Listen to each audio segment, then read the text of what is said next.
Indonesia itu dulu kedatangan Islam itu tidak pernah dipertentangkan antara Islam dan negara, sehingga diskusi itu sudah salah karena para wali itu tidak pernah mempertentangkan Islam dan keindonesiaan atau kebinekaan. Satu, bahwa para wali itu misinya dakwah. Di mana-mana dakwah itu pasti ketemu yang berbeda, mulai beda agama, beda pilihan madhab, beda tradisi, beda kultur. Jadi itu tidak perlu dipertentangkan, tapi malah itu jadi lahan dakwah. Sehingga kita ini kalau diminta diskusi hubungan negara dan agama malah bingung. Memangnya kenapa? Itu seperti dulu zaman P4, saya punya kawan di Jogja, teman saya nulis tafsir Profesor Zaini, itu pernah zaman Pak Harto disuruh sosialisasi P4 di Papua. Apa hubungan Pancasila dan UUD 45? Itu orang Papua jawab, hubungannya baik-baik saja Pak. Jadi yang unik itu ketika disuruh baca Pancasila, 1 Pancasila, 2 ketuhanan yang Maha Esa. Nah, akhirnya 6 kan? Kenapa Pancasila jadi 6? Yang unik itu ketika ditanya, ini saya melihat langsung di TV 7 itu, Indonesiaku ini. Ada anak-anak kecil ditanya, bendera ini milik siapa? Bendera merah putih itu. Jawabannya apa? Milik sekolahan Pak aja. Karena memang milik sekolah. Itu yang tanya itu kaget. Milik sekolahan Pak. Nah, tentang tema ini mohon dibaca ini langsung start ya, langsung serius karena tadi sudah kayak jurkam tadi, ini yang langsung khas ilmuwan. Ini sebagai penghormatan saya pada Yunisma, ini khas keilmuan. Imam Zuhri adalah gurunya Imam Malik. Ya, saya ulang lagi ya, Imam Zuhri adalah gurunya Imam Malik. Halaman 29. Ini langsung start saya baca halaman 29. Nah, ini terutama yang para punggawa-punggawa ini. Saya baca ya. Ini teks tidak ada yang saya rubah, memang persis seperti ini. Bismillahirrahmanirrahim. Yaqulu Zuhri, ini gurunya Imam Malik. Fama futiha fil islami fathun qablahu kana a'zama minhu. Innama kanal qitalu haitsul taqon nasu. Falam makanatil hudnatu wa wadu'atil harbu wa amana nasu ba'duhum ba'do wal taqaw fatafawadu fil hadits wal munaza'ah. Falam yaklim ahadun bil islami ya'qilu syai'an illa dakhala fihi. Walaqad dakhalataini kasanaten mislu mangkana fil Islam qabla dzalika wa aktsar. Terus ini ngomongnya harus santai, enggak boleh provokatif. Begini, kita tahu dalam perdamaian Hudaybiyah itu poin-poinnya itu semuanya merugikan Islam. Di antaranya adalah jika yang Islam masuk kafir harus dibiarkan karena berarti masuk ke habitat asli. Karena Nabi sebelum jadi Nabi komunitas pokok itu kafir, sehingga kalau Islam masuk kafir kembali ke habitat. Tapi kalau Islam masuk kafir, kafir masuk Islam itu harus dikembalikan karena dianggap bid'ah. Maka kalau kamu dituduh bid'ah itu tenang saja dulu, Nabi itu ya dituduh ji'ta bidinin muhdas, kamu datang dengan agama yang baru. Cuma agak diteruskan wa kullu muhdatsatin bid'ah wa kullu bid'atin dalalah. Jadi orang-orang kafir dulu kalau ngomentari Nabi ji'ta bidinin muhdas, kamu datang dengan agama yang apa? Baru. Nabi nurut. Semua perjanjian yang merugikan Islam itu Nabi nurut. Tapi Nabi hanya minta satu hal, jangan ada perang 10 tahun. Dan orang boleh seminar, boleh diskusi tentang Islam. Jadi dengerin betul ini. Jadi saya tidak akan provokatif, ini pakai logika. Nanti bisa dipakai disertasi doktor. Tapi saya minta orang boleh diskusi, boleh seminar tentang Islam. Akhirnya saat itu juga ada orang yang masuk Islam. Di depan tulisan itu belum kering istilahnya. Datang ke situ namanya Abu Jandal bin Suhail bin Amr. Itu datang ke Nabi, ya Rasulullah saya ini mau masuk Islam. Kata orang-orang kafir, ini pertama Muhammad, kamu komitmen enggak sama perjanjian? Kalau kamu komitmen harus kamu kembalikan. Nabi bilang, ya Abu Jandal kamu kembali ke mereka, ke habitat mereka, yaitu menjadi kafir. Di komunitas kafir maksudnya. Akhirnya nangis. Sayyidina Umar itu dekati Abu Jandal, kemudian memberi isyarat supaya ngambil pedangnya. Jadi syaratnya wong ini baca ora wis. Maksudnya orang-orang kafir. Tapi Abu Jandal nggak mau. Singkat cerita akhirnya kembali ke komunitas kafir. Tapi yang dikatakan Imam Zuhri cara analisis ini nggak bisa pakai provokatif, harus pakai analisis. Innama kanal kitalu haitsul takon nasu. Yang namanya perang itu menjadikan orang tidak berpikir jernih. Ini poin yang diambil oleh Rasulullah. Kalau dibahasakan Nabi curi kesempatan, masuk Nabi dikatakan mencuri, meskipun itu hanya bahasa ya. Enggak mungkin lah kita bahasakan seperti itu. Saya ulang lagi ya. Kenapa ada perang berkesinambungan? Sampai tahun ke-8 Hijriah, mulai tahun kedua ada perang Badar, sampai tahun 8 Hijriah itu perang terus. Nabi sama orang kafir perang terus. Akibatnya apa Pak Profesor? Namanya perang itu ya nggak kau bermikir. Pokoknya agar ketemu Islam perang, Islam ketemu kafir perang nggak kau bermikir. Padahal Islam itu bisa diterima oleh akal sehat, harus lewat diskusi, lewat pengamatan, lewat pemikiran, lewat pengendapan berpikir. Makanya Nabi tahu ini masalah besar. Kalau orang perang terus, itu gak kober mikir Islam, gak sempat diskusi tentang Islam. Makanya Nabi hanya minta satu poin. Oke, perjanjian ini saya turutin semua, tapi saya minta orang kafir semuanya boleh mendiskusikan Islam, boleh seminar tentang Islam. Mereka bilang iya, karena pikiran mereka kan diskusi paling biye. Ternyata betul, ada diskusi. Terus temanya gini, kira-kira bener di Muhammad Abu Jahal. Terus Tuhan Muhammad sama Tuhan Abu Jahal itu keren mana? Diskusi. Tuhan Muhammad itu khaliqus samawati wal ardi, yang menciptakan langit bumi. Sebagaimana kampanyenya Muhammad. Ya mereka masih jangkar bilang Muhammad. Kalau Tuhan kita, ya berhala itu yang kita bikin, yang kadang rusak, yang kadang kudanan, terus lumutan, pokoknya terus diskusi. Kita kok bener pengirannya Muhammad. Terus Muhammad Abu Jahal. Mulai dhisik Muhammad itu ora tau bodoh nih. Mulai dulu Muhammad itu gak pernah bohong. Abu Jahal, waduh, wis bodoh nih ngongkonan. Wis ribet kan? Dan semua diskusi itu mengarah ke kebenaran Islam. Akhirnya ngomong kafir sing tokoh-tokoh yo cara Jawa yo. Wah, semane jebule masalah ini kan. Artinya gini, kalau kita ingin Indonesia damai, sebenarnya yang untung itu Islam. Karena Tuhan yang menciptakan langit dan bumi tentu gak akan diperbandingkan atau akan dikalahkan oleh Tuhan yang lahirnya saja sudah di bumi. Misalnya kita menjual Tuhan Allah, siapa itu yang menciptakan langit bumi, yang ada sebelum langit bumi, bandingkan dengan Tuhan yang lahirnya di bumi, ada tanggal lahirnya, ada aktenya, kan sudah ribet kan.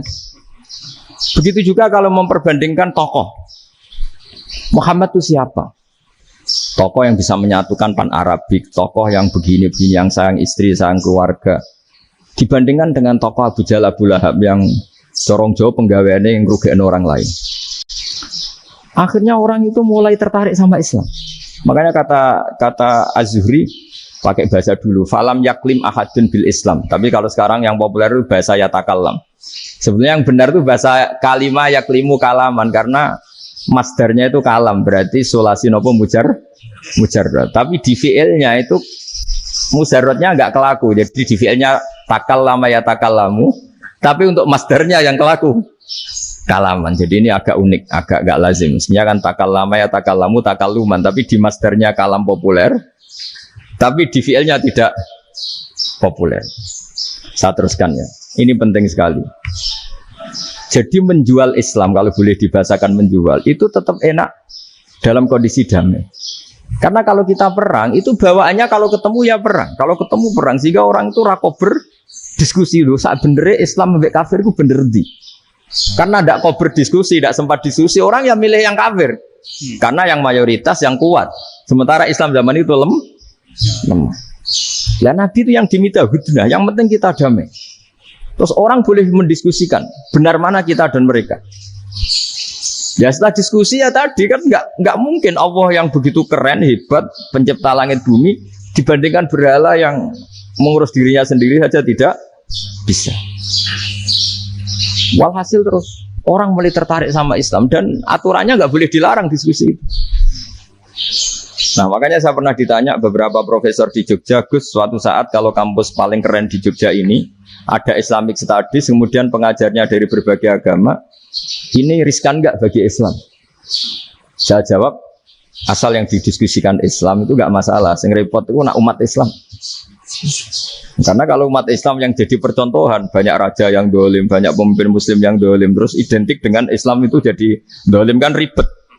Ya kalau pas umat Islam, kalau Islam yang kumat kan jadi masalah kan. Nah ini kan terus jadi beda umat Islam sama Islam yang lagi apa? Kumat. Singkat cerita terus Islam mendapat posisi yang luar biasa.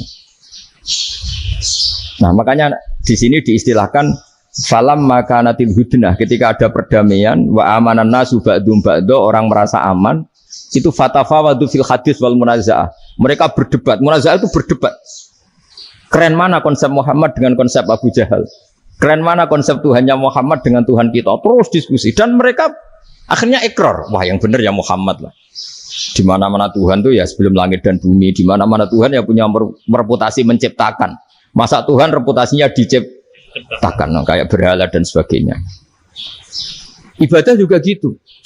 Ibadah wong kafir itu kalau tawaf itu telanjang, ibadah Muhammad santun pakai pakaian, terus akhirnya mereka mulai tertarik Islam. Sehingga saya lihat di beberapa tafsir, saya memang tidak akan ngomong yang tidak serius, ngergani Unisma ben sawangane pemikir serius. Di Quran itu sampai lihat di tafsir Tobari itu ada ayat bal naqdhifu bil haqqi 'alal batil fayadmaghuhu fa idza huwa zahid. Qadhafa itu kalau di kamus tak lihat itu takallama bila dalilin. Qadhafa itu ya pokoknya sekenanya. Artinya gini, kebenaran Islam atau kebenaran hak itu kamu taruh sekenanya saja itu tetap menang. Apalagi kamu taruh secara teratur, kamu taruh sekenanya saja itu tetap menang. Sehingga di sini banyak sahabat yang hidup di Cina. Sekarang juga banyak orang alim yang milih hidup di Amerika, banyak orang alim yang milih hidup di Inggris. Dan mereka pede, percaya diri karena kebenaran itu kamu letakkan di mana saja, itu tetap akan menang, akan menemukan momentum kemenangannya. Misalnya gini, contoh paling gampang. Dulu para peneliti, saya ulang lagi, dulu para peneliti itu ya datang kemana-mana, termasuk Ibnu Battuta, termasuk Ibnu Khaldun, ya semua peneliti itu suka neliti. Setelah diteliti, Quran itu satu-satunya kitab suci yang membicarakan sains, misalnya tentang falak, tentang astronomi, tentang asal-usul kejadian manusia, kejadian makhluk. Juga bicara tentang geografi, geologis, semuanya. Sementara kitab lain hanya cerita tentang mawaid wal hikam wal ibar. Jadi diteliti kayak apa, pada akhirnya hak ini yang menang. Bal naqdhifu bil haqqi 'alal batil fayadmaghu fa idza huwa zahid. Saya berkali-kali cerita, ada ulama yang ahli matematika. Ketika ditanya kenapa kamu suka ngajar matematika, sampai muridnya itu ragu, ini guruku mlebu swarga ta ora, penggaweane mulang matematika. Tapi para muridnya bermimpi bahwa Imam Amudi itu disuruh ngajar para malaikat. Dan itu pede betul ya. Kata Allah, ini ulama saya yang iman kepada saya setingkat iman kamu. Jadi malaikat itu tidak mungkin Gusti, kita menyaksikan langsung engkau, sementara ini di bumi nggak nyaksikan jenengan. Kenapa bisa sepede dan seyakin itu? Akhirnya Imam Amudi disuruh ngajarin matematika. Jadi Anda kalau profesor itu nanti harus sempat ngajari malaikat, itu baru benar-benar profesor. Jadi nanti di akhirat ngajari siapa? Malaikat. Jadi ada seminar yang melibatkan banyak malaikat, narasumbernya itu seorang profesor. Itu ketika kenapa engkau begitu yakin kalau Allah itu Tuhan dan Allah itu Al-Wahidus Shomad. Terus Imam Amudi mulai nulis angka gak beraturan, 2, 3, 4, 5 sampai 1 miliar, 1 triliun, semuanya gak beraturan. Kata beliau, nisbatus naini wasalasa ila ma la nihayatalaha iku nisbatul far'i ilal asli. Mbok angka sebanyak apapun, 2 dibanding 1 ya far'ul wahid, 3 dibanding 1 ya far'ul wahid. Semua angka yang enggak terhingga pun dibanding 1 semuanya far'ul wahid. Semua angka sebanyak apapun itu cabang dari angka 1. Fakullu hadhil awalim far'un minal wahidis shomad, yaitu Allah Subhanahu wa ta'ala. Akhirnya malaikat tepuk tangan, iya juga.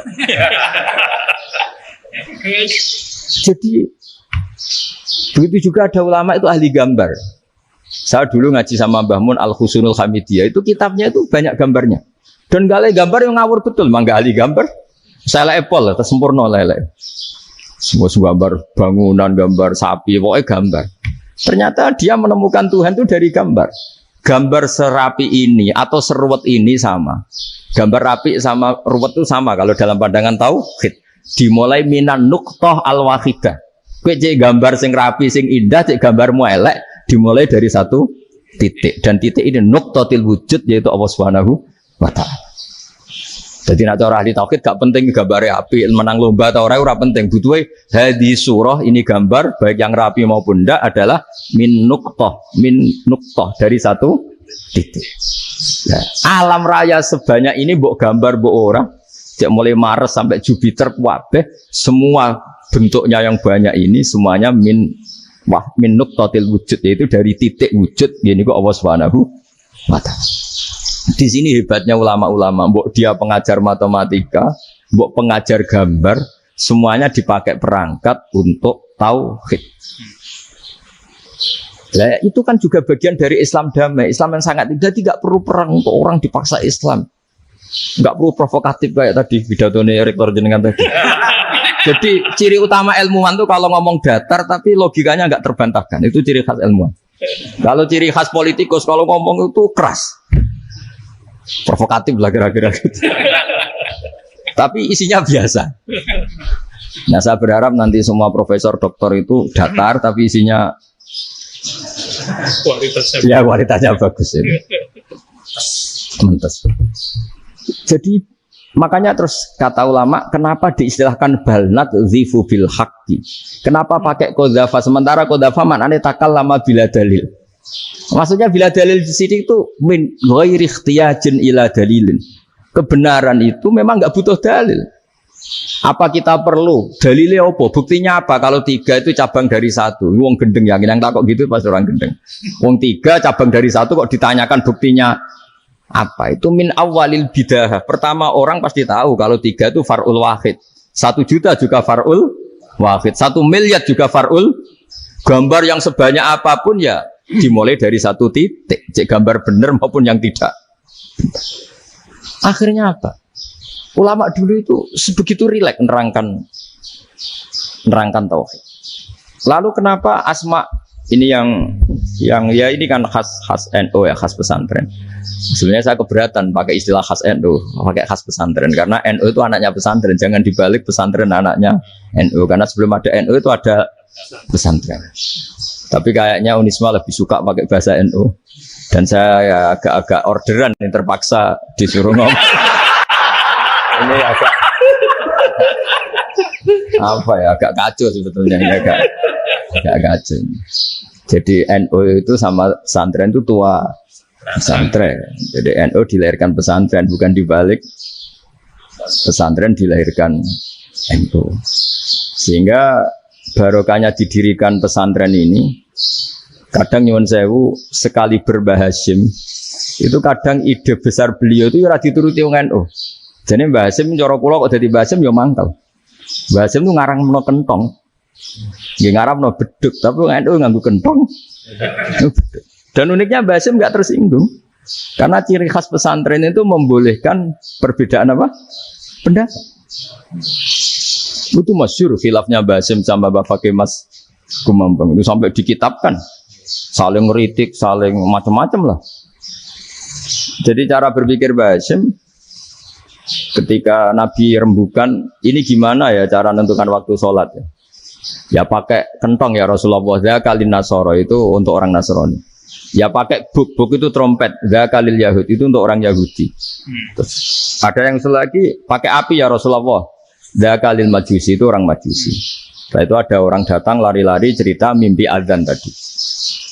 Ya itu terus dipakai sarana pemanggilan sholat ya azan itu. Sehingga Mbah Hasim menolak kentong.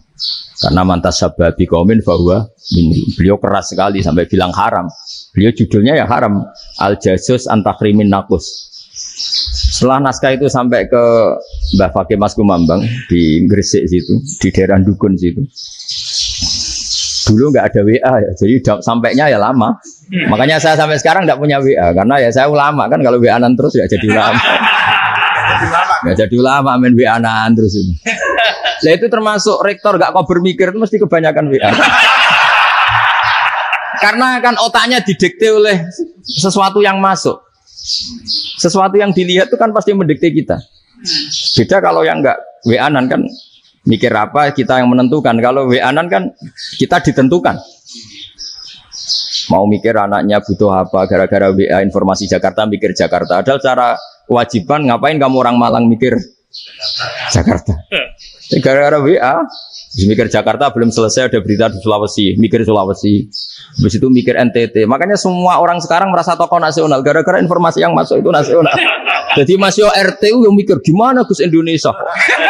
Ada RT sampai lupa kalau dia itu RT. Jadi semua orang sekarang merasa tokoh nasional. Nah, itu gara-gara apa coba? Akhirnya semua orang juga punya ide tentang nasional. Harusnya negara itu gini-gini. Jebule wonge sing duwe ikon itu sapa? RT. Ribet kan? Saya teruskan. Setelah naskah itu sampai ke Kiai Fakih Mas Kumambang. Beliau itu marah besar. Ini harus dilawan dan saya bukan karena benci Mbah Hasim. Beliau teman saya ketika ngaji Kiai Mahfud di Mekah. Jadi Mbah Fakih dan Kiai Hasim itu teman ketika ngaji di Mekah. Terus cara ngelawan tuh lucu. Lucu. Gak ilmiah tapi gak ilmiah wong alim tetap ilmiah. Di mana-mana serupa itu tidak sama. Ya kalau mungkin zaman Nabi di Madinah itu zaman itu kentong itu identik dengan milik Nasrani. Di Indonesia beda. Pos kampling ya kentong, kebakaran ya kentong, wae sarapan orang di LP ya pakai kentong. Jadi tidak ada jaminan kalau kentongan itu identik dengan Nasrani. Lalu haramnya di mana? Yang di mana-mana tasabuh itu identik. Ini tidak identik. Mulai masalah kan? Mulai masalah. Jadi beliau gaya judul Hazruus. Hazruus itu kepala bergeleng-geleng. Sekarangan kok ngene. Jadi sekarangan kok provokatif gitu. Nah, dan itu Mbah Hasim ya hormat Mbah Fakih hormat Mbah Hasim. Saya sendiri secara pribadi itu lebih suka pendapat Mbah Hasim sebetulnya. Karena bagi saya sholat itu sakral. Ya sudahlah kalau sakral ya dipanggil dengan sesuatu yang sakral yaitu kalimat thayyibah adzan.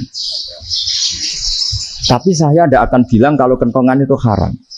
Karena kalau haram alasannya mirip orang Nasrani. Sementara pos kampling ya pakai kentong, ada banjir ya kentong, ada kebakaran ya kentong. Jadi tidak identik untuk misa atau untuk sholat ala Nasrani. Tapi itu dulu ya rileks saja. Dua beliau itu ya saling menghormati, padahal saling kritik. Dan dulu ulama yang beda madhab itu ya saling menghormati. Imam Syafi'i itu kalau sholat di kawasan Masjid Abi Hanifah ya tidak kunut. Ketika ditanya kenapa kamu tidak kunut, sementara engkau berpendapat kunut itu sunat. Ikroman di hadal madhab, saya sangat menghormati madhab. Imam Ahmad bin Hanbal itu berpendapat kalau orang pakai bekam, pakai iftisot atau hijamah itu batal sholatnya. Sementara Imam Syafi'i mengatakan tidak batal apa sholatnya atau wudunya tidak batal.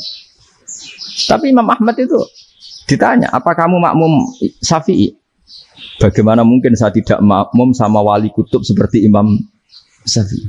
Padahal menurut keyakinan Imam Ahmad ini sholatnya batal. Ini habis ikhtiqam udah wudu. Tapi tetap saja beliau karena perbedaan pendapat di furu' itu lazim.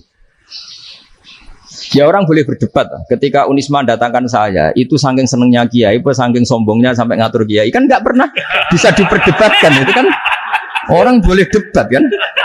Itu saking angkuhnya apa saking senengnya kan nggak jelas kan? Kan dan orang boleh setuju pendapat saya, yaitu ngatur kiai itu haram. Setuju juga Pak Rektor, ekspresi mahabbah itu ya macam-macam.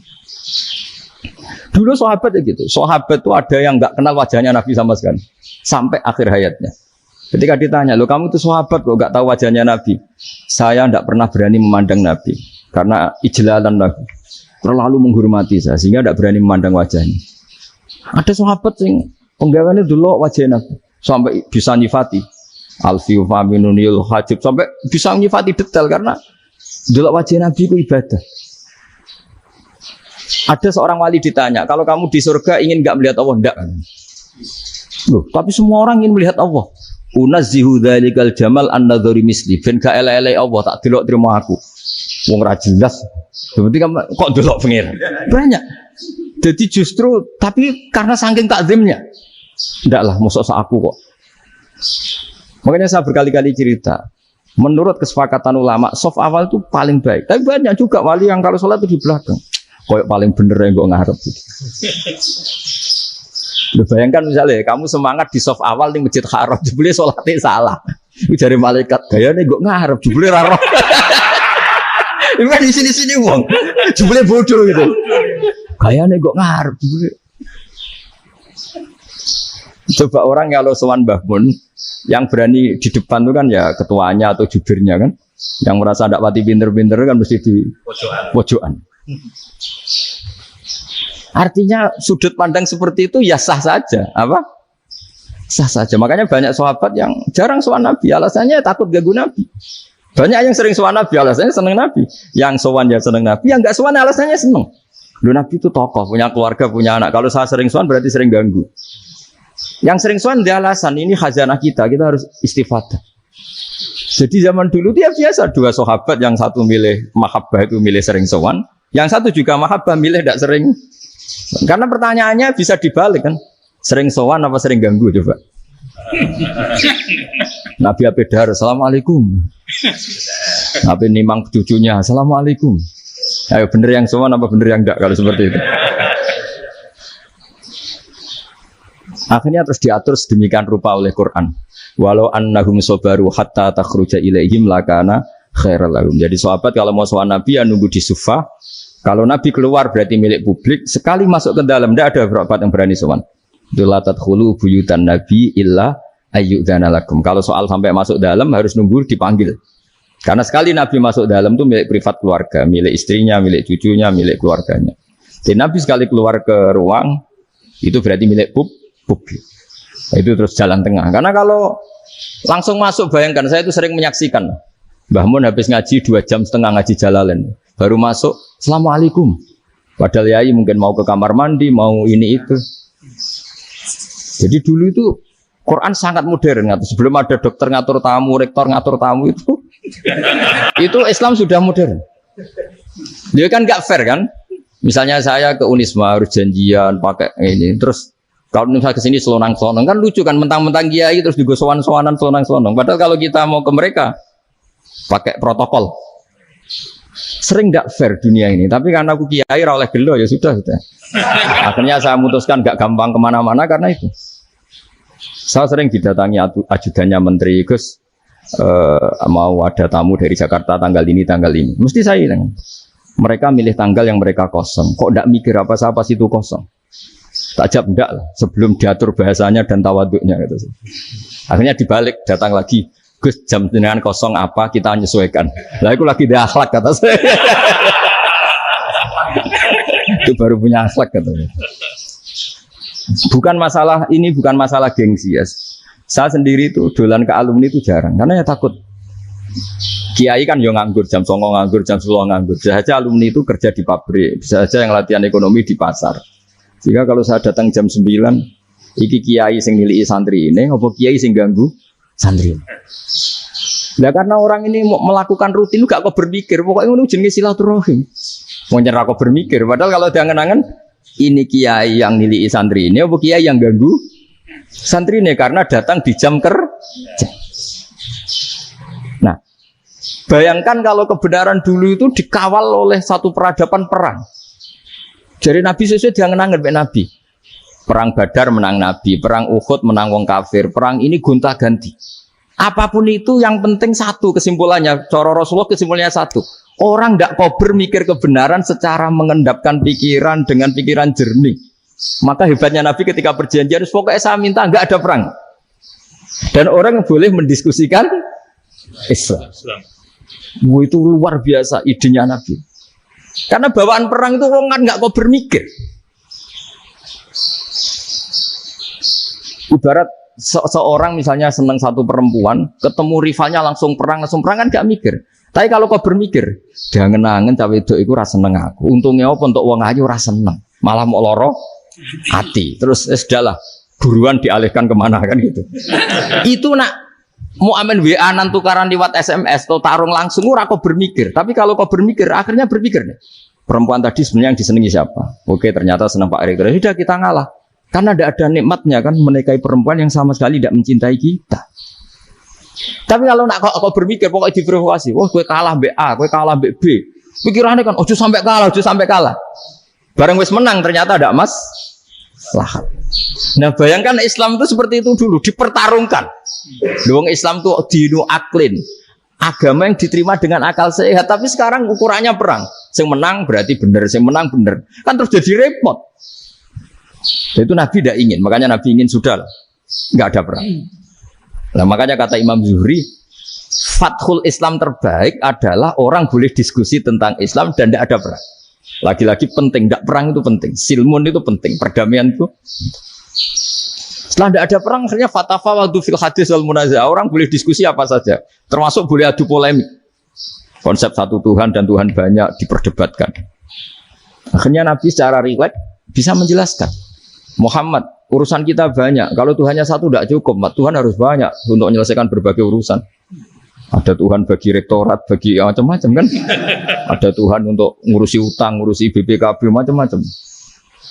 Terus kata Rasulullah, enak saja Nabi jawabnya. Ya kalau kamu punya majikan banyak, perintahnya beda-beda. Kamu mangkel enggak, bingung enggak? Ya susah, Mat. Kalau majikannya banyak, perintahnya beda-beda, kita jadi repot. Senang mana? Senang majikan satu. Ya sudah, Tuhanmu itu majikan kamu. Kalau Tuhannya banyak, perintahnya macam-macam. Kamu yang repot. Akhirnya, yaudah Mat, Tuhannya satu aja. Nah, itu ya barokahnya diskusi tadi. Barokahnya enggak perang. Daraballahu mathalan rajulan fihi syuraka'u mutasyakisuna wa rajulan salamal lirajul. Hal yastawiyani masalah. Terus alhamdulillah. Jadi orang yang paling kafir pun saat itu taslim. Nah ini kembali ke kalimat la ilaha illallah. Saya tidak perlu provokatif. Pasti teori saya itu benar. Bukan saya bilang benar itu karena sombong, enggak. Ini sesuai teks. Misalnya begini. Benar enggak kelompok takfiri yang suka ngafirkan orang lain? Itu pasti tidak benar. Logikanya gampang. Orang yang kafir 70 tahun saja dengan melafadzkan la ilaha illallah menjadi muslim. Masa dengan kalimat yang sama yang muslim menjadi kafir? Itu logikanya kan enggak ketemu. Orang kafir 70 tahun untuk menjadi muslim disuruh baca apa? La ilaha illallah. Tapi gara-gara baca la ilaha illallah nyekel patok jadi kafir. Pertanyaannya, loh ini kalimat apa? Kalimat untuk mengkafirkan apa kalimat untuk mengislamkan? Karena yang kafir dengan kalimat itu menjadi Islam, ternyata yang Islam dengan kalimat itu menjadi kafir. Itu ketemu enggak cara logika itu kan enggak ketemu kan? Makanya cara pikirannya Abdul Hasan Asadili, dan saya setuju pikiran itu. Istighfar ini boleh orang Jawa Timur protes karena kadang beda manhaj, tapi jangan protes saya, protes Abdul Hasan Asadili kualat mesti sampean. Ketua Torekoh napa? Sadiliyah. Cara madzhab Sadili dan Anda boleh berbeda madzhab, mencari khasnya wong kampus wani beda. Beda kapasitas lah pokoknya butuhnya beda. Dan ketok pinter, ketok kritis dan cara madzhab Abdul Hasan Asadili itu gini Pak Rektor. Jadi istighfar itu baik. Tapi ba'da kamali tauhid, setelah tauhidnya itu benar. Alasan beliau masuk akal. Ketika ada ayat fa'alam annahu la ilaha illallah wastaghfir li dzambik. Bihadil kalimah. Jadi orang boleh istighfar setelah tauhidnya benar. Alasannya Abdul Hasan Asadili begini. Qulil ladzina kafaru iyantahu yughfar lahum ma qad salaf. Katakan kepada mereka yang kafir, sekali mereka tidak kafir, maka otomatis dosanya masa lalu diampuni. Pertanyaannya, yang bisa menghentikan kekafiran itu kalimat apa? La ilaha illallah. Dengan hanya melafadzkan la ilaha illallah Muhammadur Rasulullah, langsung yughfar lahum ma qad salaf, langsung dosanya diampuni. Berarti yang menjadi pengampun dosa lah, penyebab pengampunan itu apa? La ilaha illallah. Itu bahkan orang kafir belum istighfar. Di ayat itu kan Allah enggak mensyaratkan setelah la ilaha illallah istighfar baru diampuni, enggak. Asal la ilaha illallah langsung yughfar lahum ma qad salaf.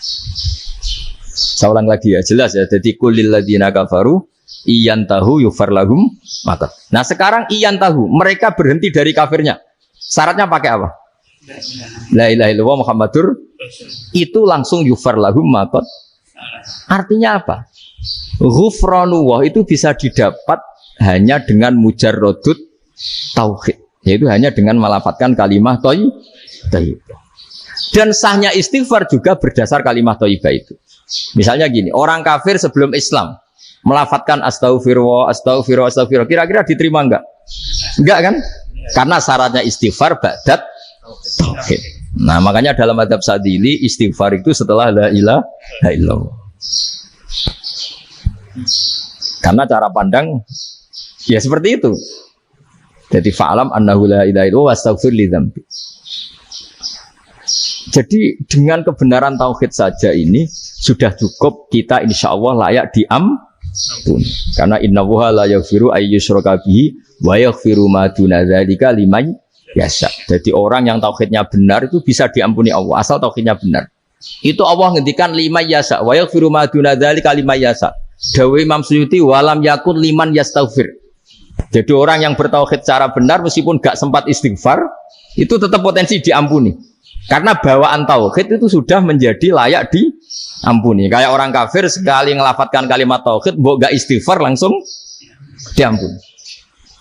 Nah, karena melihat seperti itu, terus orang berlomba-lomba memperbanyak jumlah ngelafadzkan la ilaha illallah.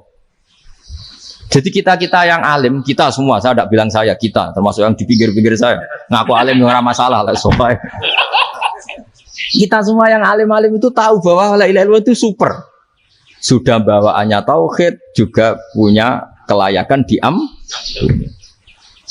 Nah, kemudian nasib kita agak sial. Malah kalimah ini dituduh bid'ah, dituduh khurafat.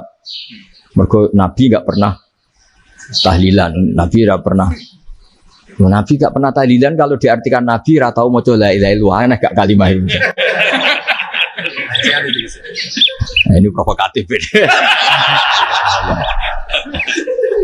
Jadi ini yaudahlah keanehan-keanehan ini kita terima karena ciri utama wali, ciri utama ulama itu wa'udhu fisabili, harus pernah disakiti. Jadi kalau Unisma sakit kalau dituduh apa? Dituduh bid'ah itu berarti belum calon ulama. Kan calon ulama itu wa'udhu fisabili, harus disakiti. Jadi kalau kamu disalahpahami itu ya harus santai. Provokatif tadi.